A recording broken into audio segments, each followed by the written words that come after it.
মোহন সমর্থক কি বলতে চান?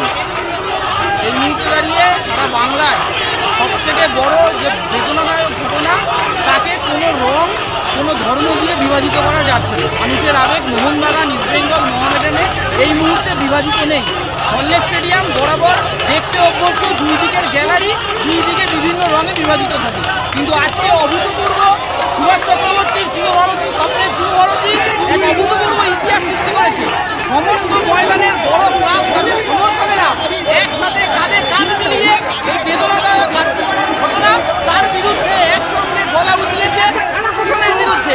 যে প্রশাসন ওই নির্যাতিতা আমার দিদিকে বিচার দিতে পারছে না, সেই প্রশাসনই আমাদের পশ্চিমবঙ্গে দাঁড়িয়ে এত বড় বাঙালির আবেগ সেই ডার্বিকে হচ্ছে পরিচালনা করতে ব্যর্থ।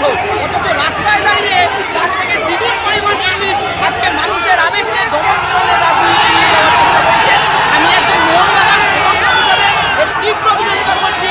সারা বাংলার সমস্ত ফুটবল প্রেমী, ক্রীড়াপ্রেমী মানুষকে আহ্বান জানাচ্ছি, আর্জিকরের নির্যাতিতার বিচার যেমন আমাদের দাবি, তার সঙ্গে বাঙালির আবেগ এই ডার্বি, এই ফুটবলকে বাঁচিয়ে রাখার দায়িত্ব আমাদের। প্রত্যেকে একযোগে রাস্তায় নামুন, এই দমনপীড়নমূলক সরকারের বিরুদ্ধে রাস্তায় নামুন। অডিও এসছে, যে অডিওতে বলছে খেলাপ্রেমী মানুষের মধ্যে বিশৃঙ্খলা করার জন্য কিছু মানুষ ঢুকতে পারে। তখন বলেছিলাম আপনাদের ইন্টেলিজেন্স যদি এই খবর পায়, তাহলে 3 দিন আগে কেন আপনারা এটাকে ভাইরাল করলেন না এবং বললেন না 3 দিন আগে যে ডার্বিটা বন্ধ হলো না। যে ডার্বির টিকিট মাঠে ময়দানে ব্ল্যাক হচ্ছে, তার প্রতি আপনারা কোনো সদুত্তর দিতে পারেন না। যারা খেলাপ্রেমী তাদের 200 টাকার টিকিট 1500, 1600, 1200 টাকায় কিনতে হয়েছে। এই যারা টিকিটটা কাটলো কিন্তু খেলা দেখতে পারলো না, এই খেলাপ্রেমীদের সম্পর্কে আমরা কী বলবেন?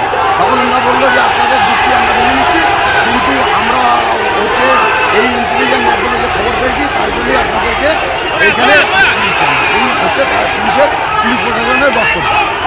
এই যারা মিছিলে যাচ্ছে তাদের তো কিছু দেওয়া হচ্ছে, বলবে না? তুমি একে বলবে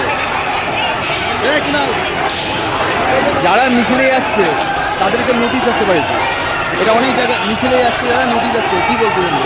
নোটিশ আসছে শুধু এটা আজকে হয়নি, রাজ্য সরকার এরকম তার বিরুদ্ধে প্রতিবাদ যত 2011 সালের পর থেকে হচ্ছে তাদের বাড়িতে নোটিশ গেছে। মানুষ দেখেছে অম্বিকেশ মহাপাত্র ফেসবুকে একটা কার্টুন আঁকাতে তাকে ধরে নিয়ে যাওয়া হলো। এরকম মুহুর্মুহু ঘটনা আছে। ছাত্র যুবরা যখন আন্দোলন করেছে তাদের বাড়িতে মানে রাত্রিবেলা পুলিশ তুলে নিয়ে গেছে তাদের বাড়ি থেকে। এই জিনিস আজকে দিনে দাঁড়িয়ে নতুন নয়, কিন্তু হ্যাঁ এটা নতুন ঠিক কথাই যে মানুষ যারা ঘরে বসেছিলেন, যারা ভেবেছিলেন যে সরকারের যে কাজ সেই কাজকে কোনো না কোনোভাবে সমর্থন করছে, আজকের দিনে আর্থিকর কাণ্ড হওয়ার পর মানুষ